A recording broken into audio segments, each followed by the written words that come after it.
Hey there, welcome to Home or Roam. I'm Mel if you're new to the channel, and the other half of me is Jay. He's in the house at the moment. I'm just out here in the garden getting ready because, as you may have seen already, I am going to India for 5 weeks. Jay is staying here at home, and we're gonna go over all the who, what, where's, whys, and all that stuff right now. All right, so I'm going to take this opportunity to harvest a few tomatoes while I explain things to you. So it's always been a little bit of a dream of mine to be able to get my yoga teacher training certificate. And this was the year that we thought that might be a good idea to go and do. You might be thinking, Mel, you don't have to go all the way to India to get your yoga teacher training certificate. And you would be right. There are lots of places around North America, Canada, etc. that will do that training.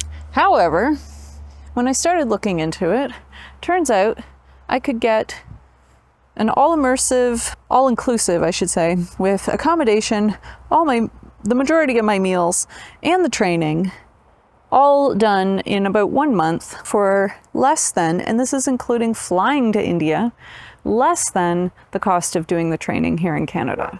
Isn't that crazy? When I found that out, I thought, let's go have a cultural experience. Why not, right? So that's why I'm going all the way to India to do this. Now, some of the other benefits is that the program that I will be taking focuses on the traditional teachings of yoga. So it's not just about learning the different poses and learning how to teach that. They're also going to teach meditation techniques, breathing techniques, all of those traditional pieces of yoga. So I'm really, really excited about that. Also a bit nervous. I don't know how I feel about chanting, but you know, man, we have a lot of tomatoes. But I'm really glad that they're ripening because last year we had about 1 million tomatoes that were all green. The other thing you might be wondering is, why isn't Jay going to India with you, Mel? That would be because Jay doesn't want to become a yoga instructor. It's really that simple.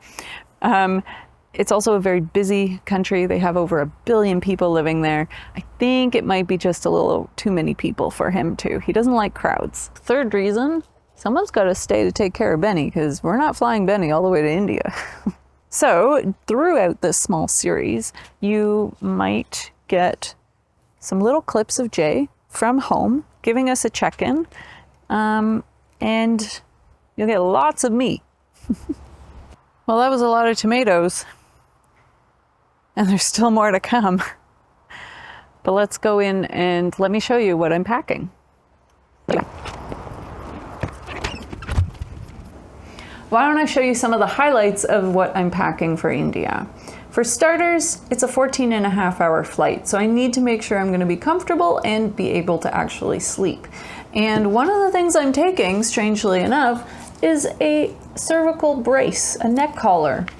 And the reason for this is because every other travel pillow I've ever tried has been too loose, not too thick, nothing, just very uncomfortable, too much at the back, whatever. And I finally decided, you know what, I need something really tight and snug that's going to keep my head up and let my neck rest. And guess what? I think this is going to be the solution. I don't care if I look like I have a broken neck or a neck problem. Maybe that'll get me some bonus stuff on the flight. I don't know. But anyways, I am taking a neck brace in hopes to have a better sleep on the plane. Also, to go along with that is my eye mask, recently purchased in Hawaii. I've also got earplugs, but I'm not going to be wearing those on the plane. That's more for when I get there. There is over 1 billion people who live in India. It's noisy. So I think I'm going to need some earplugs just to be able to get some shut-eye. Compared to our 6,000... Yes, Benny? Hi. Compared to the 6,000 people who live here in our town, I think it's going to be a bit noisier. I'm also taking some power adapters. There could be potentially 2 different types of outlets in India. So I have I believe this is called a C adapter. It's got 2 sort of skinny prongs on it. and a D adapter, which has 3 fairly fat prongs on it. I'm also taking a surge protected outlet. So this, which also has USB and USB-C plugs, will go into the adapter, and this will go into the wall. And that way, if there's any weird electrical surges, my electronics will all be protected. Let's see. I'm also taking a headlamp, and I also bought a solar charged little lantern, and it collapses down. Kind of cool, huh? And that is also, again, due to electrical fluctuations that I've heard about, and I was advised to bring at least a headlamp in case the power goes out and I need to get up in the night.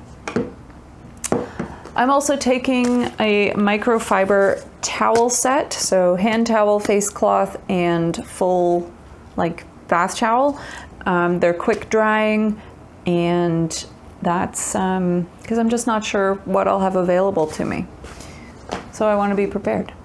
Also, I found this on, I think it was Temu, this collapsing clothes rack. Now, I know in hotels and big cities and stuff, definitely I'm going to probably have a closet. But when I'm at the yoga training, the room I have, maybe I want to be able to do some laundry or something and hang it up to dry. And I wasn't sure if they would have something available to me. So I bought these 2 things. I bought collapsing clothes hangers. Aren't they cute? They come in a set of 6 and they just close right up, and they're small and compact for travel. And I bought a telescoping, essentially drying, I'm going to use it as drying rack, maybe hold my yoga mat. And this extends all the way out. It gets to, I think, about 4 feet tall. So it's pretty cool for hanging up clothes to dry. Let's talk safety now. So one of the biggest concerns Jay had with me going solo is that I would be, about my safety. And it's a very big country, very busy country, and there's obviously risk for crime, like there is everywhere. And so a couple of things that I am taking to make sure that I feel safe in my hotel rooms is a door stop that I'm going to put on my door. And I found this kind of nifty door locking set on Amazon, where you put this end into where the door would close, into the I don't know what that part of the door is called. And then this piece goes into there, and then someone can't open the door on you. Also, for personal safety, when I'm out and about, I found this travel-on purse for keeping my things safe. So all of the zippers, there's zippers on everything, and the zippers actually latch closed, so they can't actually just be kind of pulled open without me noticing. The fabric is also slash proof, and it's got quite a bit of space for, I've got a Kindle in here, my wallet, my passport, etc. My phone is probably going to go in here. The strap is also slash proof. There's like wire kind of put into this so that someone can't just cut it really easily. So that's my plan for keeping my personal belongings when I'm out for the day safe. And another thing about personal safety and self-defense is a tactical pen. And let me grab that and to show you what that is. So a tactical pen, this is what it looks like. It looks kind of military grade, and it is actually a pen. You just twist that and it's a pen. The thing though about these is that the other end is a small kind of sharp metal point.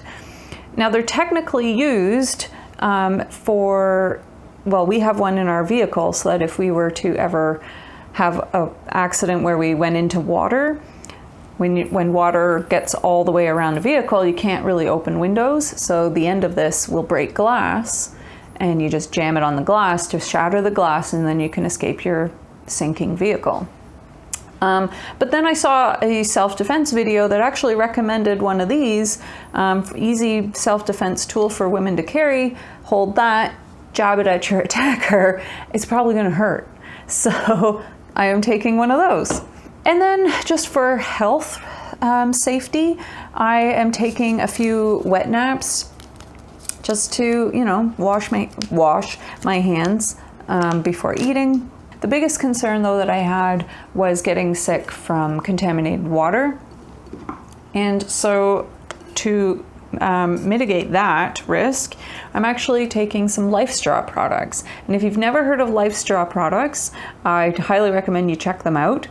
You might remember, you could probably see them in Costco and stuff. They have these long kind of plastic tubes for, you know, emergency kits and stuff. We have some in our emergency kits. And then I went to their website and found out they have all these other products which are amazing for camping and traveling abroad where you might encounter unsafe water. And that's what I bought. So I bought the Lifestraw Go Series, and this is a water bottle. It's got a 2-stage filter, and it can filter out all kinds of things. I've got the packaging here to remind me of what those can be. So it will filter out 99.99999% of bacteria, specifically E. coli, 99.999% of parasites, such as Giardia or Cryptosporidium, and 99.999% of microplastics, that are particles over 0.2 microns. It also has a carbon filter that reduces the amount of chlorine in it, organic chemicals like herbicides and pesticides, and of course it removes bad odors and just helps improve taste. So that, I'm super excited. I'm also going to test this out to make sure that it actually works. So stay tuned for that a little bit later in the video. The other product I bought from them, which I've only been able to find it in the US so far, but it's called Lifestraw Sip, and it's a travel straw. And so it has a filter on it as well, although it will not filter out chemicals, it will filter out bacteria, parasites, and microplastics. So that is for, you know, sitting at a restaurant with a glass of water. This will be for my everyday take with me everywhere kind of thing. Now, some of you might be wondering what I might be wearing when I'm there. Certainly not what I'm wearing right now. India is, from what I've read, a fairly conservative country when it comes to clothing and styles, and especially for women. Women tend to cover up, and so I will be sort of more or less doing that as well. I am planning to take long pants, shirts that usually go to the elbow, long shirts if I can. I've got a couple of those that I'll be taking. And then I suspect I'll probably buy an outfit or two while I'm there just to be extra comfortable in the heat. I don't have a ton of flowy linen pants, so I'll probably buy something there. But to get there, I'll be wearing jeans with jeans with a long top and a shawl.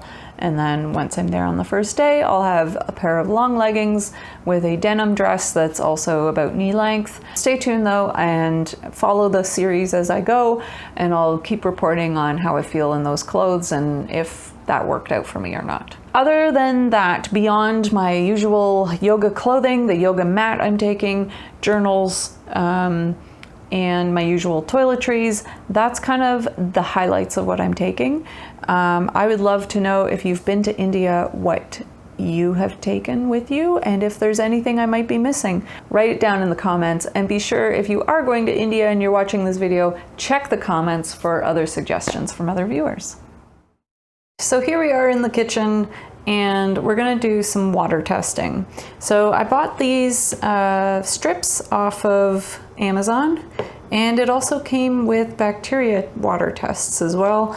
There's 4 of them in the box and a whole ton of these strips, 100 strips, so more than enough to do this simple test. Now what I'm gonna do is I've got a jar of tap water, and I'm gonna test that as our control. And then I'm gonna go to the lake and get some lake water, and maybe even the marsh, get some pond water too. Why not? And we're gonna test that and see how that looks. And then once we have the results from all of that, Then we're gonna put that pond and lake water through my Lifestraw bottle, and we're gonna see how it does. Let's start with tap water, that's our control.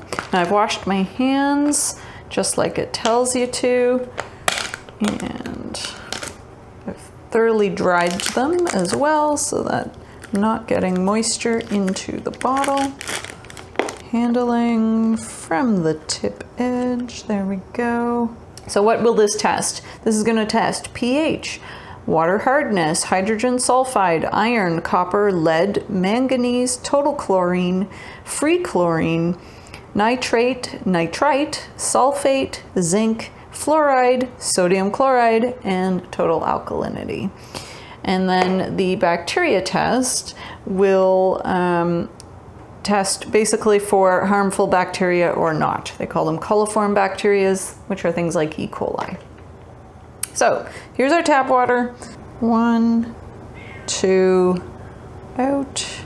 So pH is somewhere between 6 and 6.5. Our water hardness is on the soft side. Hydrogen sulfide is reading at 0. Lead reading at 0, manganese at 0. So there we go. This is all very scientific. So that's that test. Let's load this. There better not be any bacteria in this tap water of ours. Now, let's go get some pond water. I think this lake might get me what I'm after. Brought with me a handy little jar. We might even manage to get some goose poop in our sample. That would definitely constitute bacteria. Although the water looks pretty clear, so I don't know. So I can see some floaties in here, but I think we need to sweeten the deal with some pond water. What do you think? All right, this looks like some pretty scuzzy water. The salmon are running. You can see there's one there. Oh, there we go. All right, I don't know if you can see the stuff floating, but it looks scuzzy. Not to mention it kind of stinks out here because of the salmon running. So let's get home and test this. All right, I'm back with the pond and lake water, or I guess it's marsh water. And we're gonna test that. And then I'm gonna wash my counter really, really well. Here we go. There's definitely stuff floating in it. So, lake water, pH, 6.5. Hydrogen sulfide, 0. Lead, 0, 0, 0, 0. Well, that was very uneventful. Here's hoping that the bacteria test turns out positive, because that's what I'm most concerned about. 20. All right, I'm gonna label that. We'll put it away for 48 hours, and then we'll see. All right, well, it has been 48 hours. Let's have a look. So the tap water one is yellow, and yellow means no harmful bacteria detected. But the pond water one is also yellow, and therefore no bacteria tested. So I'm not quite sure what to do here. I think I'm just gonna have to take some tests with me to India and see if we can get a proper test out of this Lifestraw. I do trust that the product works, so I am still taking it and I will be using it, but I just want to be able to show you the actual results. So you'll have to stick around in the series. Next week's video, when I'm in Delhi, hopefully we'll be able to do the test. Welcome back to the garden. Now I'm going to harvest some of these ground cherries. If you've never seen one of these, they look like little paper lanterns. I think I showed them to you in a previous video. And then you open it, and there's these little orange fruits. And they're kind of sour and sweet at the same time. They look like tiny tomatoes. They don't taste like tomatoes. So it's approximately 1 week before I am leaving. And I have to say, I'm getting kind of nervous. The last time that I flew by myself was, oh gosh, a long time ago. We live in a small town, 6,000 people. It's not very noisy. There's not a lot of people. Everyone says hi, and I know everyone's, for the most part, friendly. I'm quite frankly, nervous about the number of people, crowds, all the noise, which sounds like a strange thing to be nervous about when I say it out loud. But I am. I'm worried about not being able to sleep. And then when I don't sleep, getting grumpy or just exhausted and not being able to focus or actually enjoy the experience. I'm nervous about having something stolen from me. And, you know, normally you have, when I travel with Jay, you know, I have got that support network and that kind of sense of security that he offers. And without him there, I'm on my own. I got to figure this stuff out on my own. And so that makes me a little bit nervous. I know that I will be fine. From what I'm told from a lot of my friends who are Indian or who have visited India, people are just very friendly and they want to help and they will help you if you need help. So I feel like I'm going to be okay. But I think it's also the anticipation, which is what's killing me. You know, every time I look at my suitcases and see that, oh my gosh, it's happening, I get like total butterflies in my stomach. The last time that I flew a major international trip by myself, I went to Russia and parts of Scandinavia. I remember bawling my eyes out all the way to the airport from Kitchener to Toronto, and Jay drove me. We just started dating and he offered to drive me to the airport to go on this trip, and I bawled, and I think he didn't really understand why I was crying so much.